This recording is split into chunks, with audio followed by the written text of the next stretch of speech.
Well, thank you so much. Kevin, I bet you're a little bit jealous that you are over there on the news desk and you can't join Danielle and me right here in the quasi-living room to talk about the great work of Catholic Relief Services, particularly in Madagascar. Danielle, thank you so much for being with us once again. Thank you so much for having me back. It's always a pleasure. It is our privilege to be with you and to hear about your travels, but most importantly, to hear about the fantastic, actually the incredible work of CRS in so many places. But first of all, just tell us about your visit to Madagascar, because I bet most, if not all of our viewers, and certainly Kevin and I, have never been there. Absolutely. Well, I would say it was only about a week, but it was truly a whirlwind experience. I mean, I was hosted by the country programs. We call, each country CRS Madagascar, and so they invited me in as a we have like an ongoing relationship also through a college program that we work with. So I was able to attend with the Villanova students that were interning in country for, actually they were there for almost 2 months.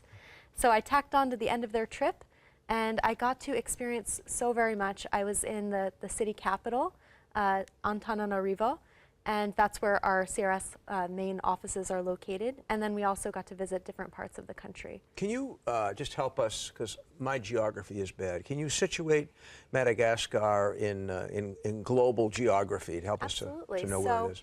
It's right, it's very close to South Africa, but off the coast. It's like a very large island nation. Although island, it's almost 2 times the size of the state of Arizona, just to give you a sense of it. And very interesting on the geography too.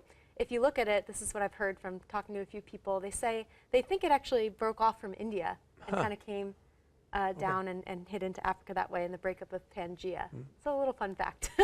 Interesting. And of course, more important than the geography are the people, because CRS is all about people. Your visit was all about people. Tell us about the wonderful people that you met in Madagascar. Oh my gosh, the people there are incredible. They were so hospitable. They were so warm to me. They invited me, they just took me around to see everything, and it was like being, kind of like meeting with old friends, sort of.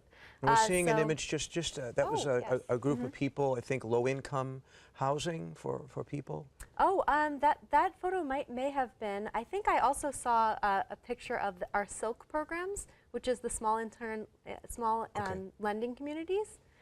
So. Do you want me to explain a little bit about Silk? That'd be great, yeah. So Silk is one of a very large program of CRS Madagascar. And they're doing absolutely, oh yes, there it is. That's a picture of the woman looking and sorting through some of the money.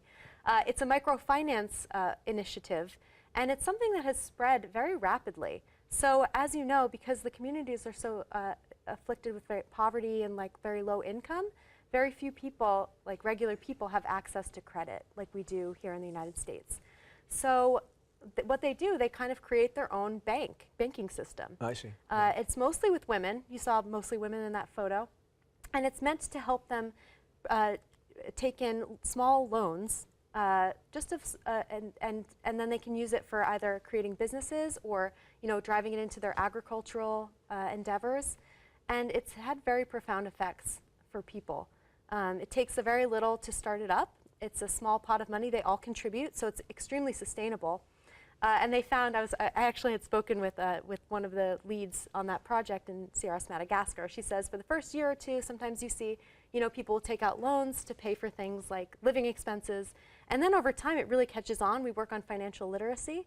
And then they're really using them as loans to invest. And the loans are paid back at a very, very high rate, because personal reputation is everything, in a small village. Sure, I'm sure it is. It's a wonderful initiative. Yeah. And Josh Poole, who I believe is the Catholic Relief Services country representative there, the guy on the ground, he recently shared with you, I know, some weather problems that contributed to rice and corn infestation and food insecurity. Can you tell us about those issues that affect the real people living there in Madagascar? Absolutely. There's a lot of emergency situations that have gone on recently and ongoing in Madagascar. So because of its relative position, it's really very subject to many cyclones. And actually just this past year, there were 2 cyclones that hit Madagascar. So that has a tumbling effect. You can imagine, and actually we were established in country in 1962 as a result of flooding. So it's something that they've dealt with over many years. and it leads to very bad sanitation also. So this photo you see here is another emergency that we should talk about. It's called the armyworms infestation, and this is not only a problem in Madagascar, but all over Africa. These armyworms are not native to African countries, I see. and they're an invasive species of caterpillar, and they're extremely hungry, and they can fly something like 60 miles a night, I read online. So they are infesting all of the corn, and now we're starting to see, you saw the earlier photo was of rice fields. They're starting to find them now in Madagascar in rice fields. So this has a doubling effect because they have already been suffering from a lack of high productivity because of the issue with the armyworms this fall and the cyclone. And so it's just contributing to worse and worse food shortages.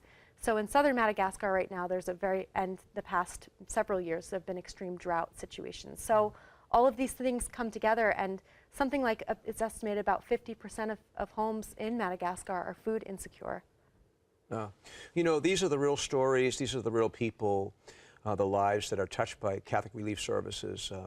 And we see a beautiful image here of some of the people of Madagascar. People are familiar, of course, with Rice Bowl. They connect that with CRS because it's a CRS program. But donations can be made all throughout the year. Where can people support, how can people support these great people in Madagascar and all the other areas served by Catholic Relief Services? So right now, because there's such an emergency situation with hunger and issues, if you go onto crs.org and you go to contributions, you can scroll down and go to the general fund for emergency, and you can write in the special instructions, I'd like to benefit, hunger and drought in southern Madagascar, and that would really help in a very big way. Very good. Well, it's been great to have you once again, Danielle, on the show. I feel badly because I wish Kevin was here. As a matter of fact, here he comes. He's going to join us just for the final few minutes of the show. Great news. What do you got going on for the rest of the day? Well, later today, I have some more emails to write. That's important. That's about it. And how about you, Kevin? What do you have going on the rest of the day? I thought I'd stick around, do some work here at the station. Yeah, that's good. Yeah, good. It's important. Yeah. We got to keep.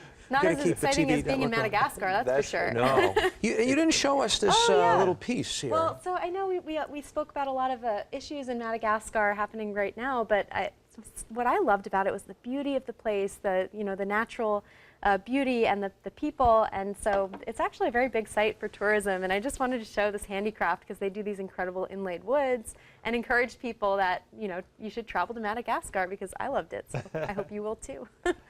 Fantastic. Well, Danielle, once again, thank you for being with us, and thank you for the tremendous work and opening our eyes to some of the people affected by Catholic Relief Services. And I want to thank you, Kevin, too.